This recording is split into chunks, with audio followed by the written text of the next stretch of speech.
Hello again. All right, this one has everything to do with Flint.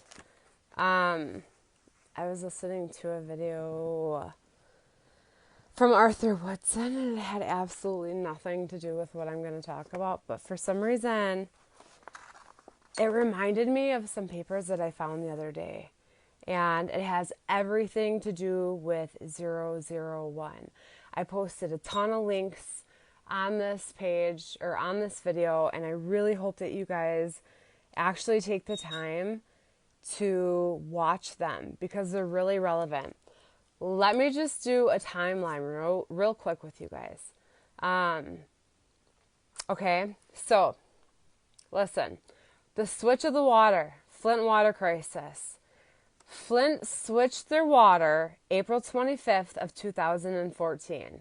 That is when they switched their water from Detroit to the Flint River, April 25th of 2014.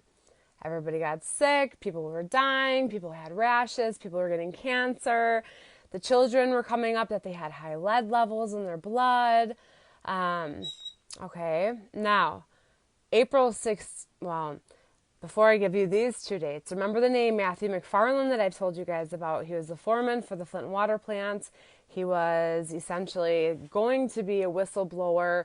I know this because, as I've said before, I inherited his personal things, records of communication and things that he was logging, the outfalls, and you know how they have to, like, the PSIs and all this stuff. Okay, and so he was, in his communications that I saw, he was concerned that people were coming into his house. He was concerned that he thought that he was drugged at work one day because he was almost like in a comatose state at his desk all day while he was at work, and nobody came to his aid, nobody helped him, didn't matter. He thought that his house was being broken into, weird things were happening to him. He was going to be like a key witness in the investigation. He was going to stand trial. I believe he was supposed to be at the April 20th court date. Okay, that's important. Now, Sasha Ivana Bell. She's a name that not enough people talk about. Sasha Ivana Bell was a young mother who was said to have been killed for reasons other than the Flint water crisis, but she was one of the first people to file a lawsuit against what happened with the Flint water crisis. Her son was poisoned, and so she was one of the leading people that was going to kind of segue this entire investigation. So, timeline. Switch of the water happened April 25th, 2014. Matthew McFarland, the foreman for the Flint water plant that was going to testify in court that had very, very, very important information about what was really happening, he died April 16th, 2016. They said that it was an overdose. I don't believe that for 1 second. I've seen the autopsy report. I've seen his messages. I've looked over his toxicology report. It looks as though there was a struggle because one thing they failed to mention and emphasize is that he had marks here and here, like abrasions, almost as though he was like force-fed pills. April 19th, Sasha Ivana Bell, she was the other one, the other segue into the Flint water crisis investigation. She was killed in her home April 19th of 2016. Both of these individuals that were really important people for this investigation died the same week. Sasha, the day before, April 20th, this court date that was supposed to happen for the Flint water crisis. How is it that two people that had very important information died right before the Flint water crisis? Okay, so I found some paperwork. This is interesting stuff right here. Let me just go over it, okay? And it all talks about outfall 001. I'm going to move this over here. I also have the investigator's report from Todd Flood. These are all of the charges that he was pressing against individuals. This one here is related to Darnell Early, Gerald Ambrose, Howard Crofts, and Andrew Dougherty Johnson. Anyway, let me get to this stuff right here. Outfall 001. I've talked about it a lot. I've posted a lot of videos about this outfall. This is the outfall that a friend of mine, Steve Goody, we met. He found me because I was out in Standing Rock, and he messaged me one day and said, hey, I'm going to be in Flint, Michigan. I'm doing a documentary, and I really want you to show me some of these super fun sites. Well, it turned into like an entire week of investigating and running around. And the very last day that we spent together, we found 001 because I had an epiphany moment, and I remembered something that Matthew McFarland had logged in his journal, and it was like a subliminal message. And I don't know it must have been from God, because I was like, Steve, look over your footage from this spot from earlier. Yeah, Steve Goody from LA. We were up at we spent the whole week together running around, and then we were up at 5 in the morning, until 5 in the morning, just going over footage and all this documents and stuff, just trying to find answers. And finally we came to this 001, and at the time 001 was totally wooded. It was hidden. It was concealed. You could not get to it. All of the pipes were broken apart. Now, though, they've cleared it out. They've made it look pretty, all this stuff. Well, because of Steve Goody and his drone footage, I found 001, and I now know the importance of it. And that's what Matt McFarland, I know in my heart and believe 100%, was trying to tell. This paperwork right here, let me tell you guys, they're trying to say that there is nothing wrong with the water. Well, let me tell you. Between the year of January 1st, 2010 to March 31st, 2014, they dumped 42,098 gallons of toxic waste into the Flint River out of 001, which is less than a quarter mile upstream from the Flint water intake that goes into the Flint water plant, that goes from the plant into the homes of the people. This is just talking about the cold water site. This isn't talking about Lockhart and all of the other places. This is just one site. Okay, there's other factors that come into 001. So let me just turn my phone around real quick here, because I just want to show you guys this paperwork here. All right, let me focus that. City of Flint Industrial Pretreatment Program. From January 1st, 2010 through March 31st, 3,435 gallons per day over the course of 2 days were dumped out of outfall number 001. This was signed by Clifford Yance. He is a technical associate of O'Brien and Gear Engineers Incorporated as agent for Motors Liquidation Company. Next, July 1st, 2010 through September 30th, 2020, 3,615 gallons per day for 1 day. This was 1 day's worth of dump. Came out of 001, which again is only a quarter mile upstream from the intake valve where the people were getting their water.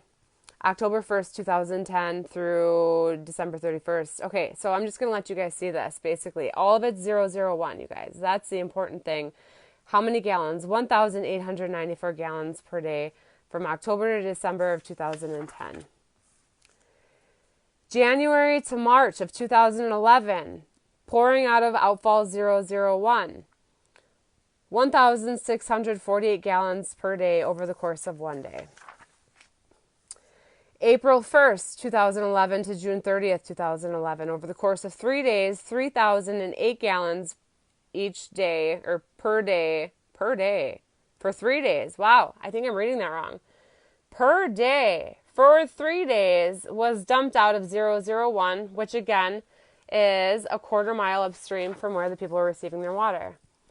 July 31st to September 30th, 2011, 3,621 gallons per day for 1 day was dumped out of 001. July 1st, 2011 to September 20th, 2011, 3,621 gallons per day out of 001. Look at the videos I posted to this page, you guys, okay? You're going to see what 001 in it is, how close it is to the water plant. You got to understand the significance of this. This is important. Something just lit a fire underneath my butt this evening. I got a lot of work done, so I feel productive, and I have time to do this, so why not? October to December of 2011, 2,921 gallons per day over the course of 2 days was dumped out of 001. This is just one site. This is talking about the corn well, the cold water. I'll get to that. January 1st to March 31st, 2012, 5,000 gallons per day. In 1 day, 5,000 gallons of toxic waste was dumped out of 001. This is what people were drinking. January 1st to March 31st, 2013, we're getting closer to the switch of the water here. 2,682 gallons per day, and that was 1 day. In 1 day, they dumped that much toxic waste out of 001, which is located just about a quarter upstream from the intake valve at the Flint water plant. April 1st, 2013 to June 30th, 2013, in 1 single day, they dumped 4,980 gallons out of 001. Again, Clifford Yance. July 1st to September 30th, 2013, 2,152 gallons was dumped over the course of 2 days. So each day they dumped that many gallons out of 001, which was ultimately just a quarter mile upstream, once again, from the Flint water plant. September 1st, 2013 to December 31st, 2013, 2,086 gallons in 1 day was dumped out of 001. Nobody ever talks about 001. Okay, now here's the big one. January 1st, 2014 through March 31st, 2014, 1,435 gallons was dumped out of 001. The switch of the water happened April 25th. March 31st was the last day that we have noted that they dumped 1,435 gallons out of 001 before the switch of the water that happened April 25th into the water, which is located just a quarter mile upstream from where the water plant is located. So now let me tell you some of the stuff that they found in this. And this is just coming from, the cold water site. I posted a video. It's a YouTube video showing you what the cold water site is. And it's here. Let me turn this around again. Okay, so this specifically, what I'm showing you right now, this is called Racer. It's a Racer Superfund site. It's the Cold Water Road landfill. This is a video, Heidi, that Steve Goody and I did. We were there and whatever. We just accidentally stumbled upon it. And so this is specifically talking about the Cold Water Road landfill. There's actually a biomass incinerator also right behind the cold water site. Oh, I'm sorry. No, I'm wrong. This is the Cornwall drain I'm thinking of. The cold water site is the underground site that looks like a boat. My bad, you guys. Disregard what I just said. There's so many toxic sites out there. It's hard to keep them all straight. This is the one that I'm referring to right now. This is an underground. If you actually look at it from like a Google satellite map, if you just type in the address or even just the location of the Cold Water Road landfill, you'll be able to see it looks like a boat is underneath the water, and it's shaped like this, and these are all different vessels. That's landfill cell A. See if you can't see that. Landfill cell A, landfill cell B, landfill cell C, D, E, and F. And this is what they allowed This is what all of this paperwork right here is saying, that they allowed all these thousands of gallons, which ultimately was 42,098 gallons between January 1st, 2010 to March 31st, 2014, right before the switch of the water. Now, that does not include Lockhart and Fritz, which is just located right nearby, that are also sharing that same drain. So that never stopped. That never, ever stopped. So even though we only have paperwork here that shows up to March 31st, 2014, that doesn't mean that they weren't still dumping. Because I just recently this year was at 001, and it smells like poison. There's still sludge. There's still oil. So these people were constantly being poisoned.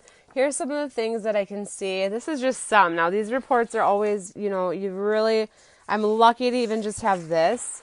So some of the stuff that they have found: mercury. I'm not going to be able to pronounce all of this stuff.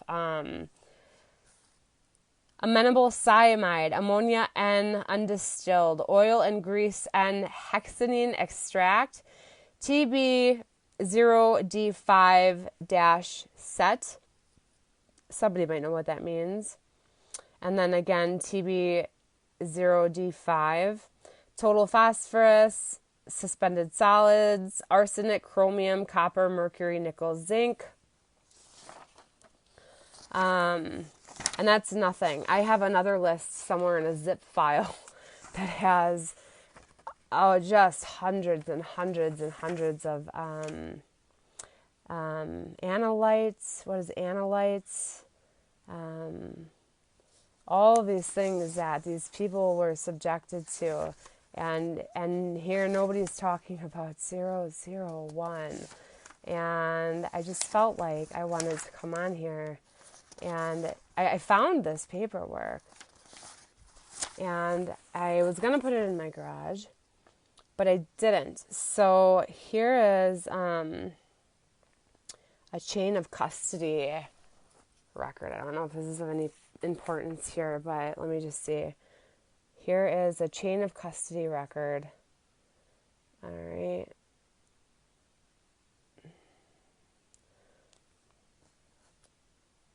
Dated 2/13/14. All right, so total metals, immensible cyanide, BOD, TSS, ammonia, nitrogen, total phosphorus, VOG, hex. I don't even know what all this means, but I know it's not good. So just so you guys can see, and these signature dates are just prior to the switch of the water. And so they say that, here's some signatures. They say that they tested the water was fine, nothing was wrong with the water. Well, here I have paperwork showing how many gallons was dumped and during what time frames it was dumped. And then going into the investigator's report is extremely disappointing because obviously, as we all know, this investigation has essentially gone nowhere after they switched over the administration. Todd Flood was really on a mission, and he was, I'm looking over this stuff here. And it's quite interesting. They really, Darnell Early, it was like he signed a deal with the devil. He was so desperate to get the KWA, and he couldn't even afford it. Let me see where that number is. In an effort to remedy the city's $25.7 million deficit, Governor Snyder appointed Michael Brown to be the first Flint's four emergency financial managers. So he took on March 29th, 2011. Okay, and then Ed Kurtz served from 2012 to July 2013.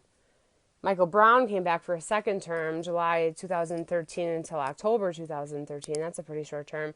And then now the defendant that was in this case, Darnell Early, from October 2013 until January 2015. So he was there during the switch, okay? He was pushing for the KWA, which Flint could not afford.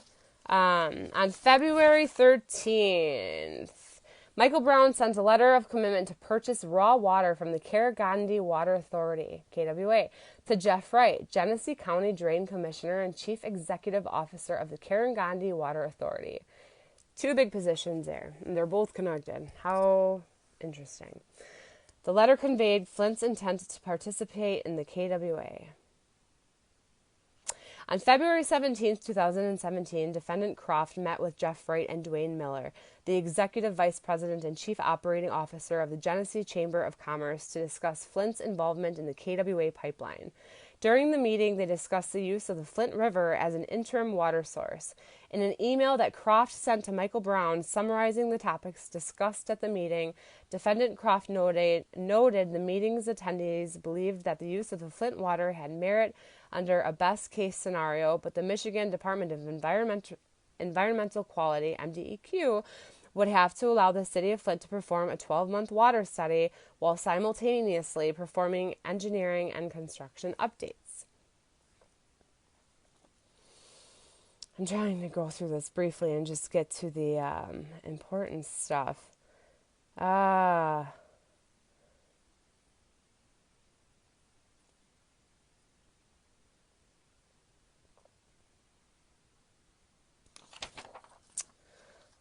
I did crease a page in here that I do want to read, so I'm going to get there. But I wanted to hurry up and get on here because I got to go to bed. All right, let me just get to the page that okay. So they couldn't even afford this KWA pipeline, and at the end of the day, KWA is not for Flint. Why? Because they can't afford it. Construction commenced on the KWA pipeline at the end of June 2013. In order for KWA to fund the projected construction costs, KWA needed to issue an estimated $220.5 million in municipal bonds. Defendant Ambrose testified that the KWA was actually the issuer of the bonds, with revenues pledged from primarily the county. The county and the city, with the county obligated to make the city's payment should the city default and not make its payments. Documentation collected throughout the investigation allowed that the city of Flint pledged a 34.2% share of the revenues, which was intended to reimburse KWA for the debt accumulated from the pipeline construction, the debt that they could not afford. They signed a contract that they couldn't even afford. And that's why they switched, because they're stupid and they had to do something. And so at the sake of every resident in Flint, Michigan's lives, they tried to save a buck, because people don't know how to do their finances. And so they signed a deal with the devil that they couldn't even afford. And then what was the way out of it? They signed a deal with the devil, they poisoned the city, save a couple dollars, and boom, here we have the Flint water crisis. On two occasions, Defendant Early applied for authorization from the Department of Treasury to allow the city to borrow funds to satisfy its portions of the KWA costs. However, the Department of Treasury denied Defendant Early's request on February 21st, 2014. That's right before the switch. Defendant Ambrose testified that at the time, the city of Flint had no borrowing capacity, which is true. They're broke. They're always broke. Okay, now let me get to the page that I had. I'm getting closer to it. I'm just trying to bring attention once again to 001, you guys, because not only did what I just read to you about 42,098 gallons being dumped in there between January 1st, 2010 to March 31st, 2014, right before the switch of the water, there's also other factors that play into that. And this was right, 001 is literally located right next to the Flint water plant. The intake valve, so here's 001, You just kind of take your little kayak down the river, less than a quarter mile, and then boom, there's the intake valve. All of this water that's coming out of this drain is just traveling a short distance and it's getting sucked into the Flint water plant, which is being fed into every Flint resident's house. Okay. Here we are. This is what's on here that I want to, I should have highlighted this. Sorry. I wasn't very, okay. The Flint River was being treated and distributed by the FWTP. Soon after the switch, public officials at the MDEQ, the City of Flint, and the United States Environmental Protection Agency began receiving complaints from various Flint residents concerning quality issues with the new drinking water supply. The complaints generally related to rust or brown-colored water, a rotten egg smell, and poor taste. Residents also complained about their children suffering from skin rashes and hair loss after bathing in the water. Why? Because poison was coming out of their sinks. That's why. Why did the pipes get corroded? Was because poison, super corrosive poison, was being dumped into their water supply line. So of course it was stripping the pipes that were already ancient. The Michigan Department of Health and Human Services also became aware of numerous reports concerning the quality of the city of Flint's drinking water supply. Scientific studies showed that after the water source was switched, many residents were exposed to dangerous levels of lead because of the poison that was being dumped out of 001 that was causing the pipes to be corroded. Nobody wants to talk about that. They always just say it's because of the lead. Well, why was the lead exposed in the first place? Okay, yes, lead was an issue, but why was it an issue? There's a purpose for that. There's a cause for that. The damage to the City of Flint water's distribution system caused by the lack of corrosion control resulted in the release of the lead from the pipes into the Flint water supply. I'm sorry, Todd Flood, but I disagree with that statement.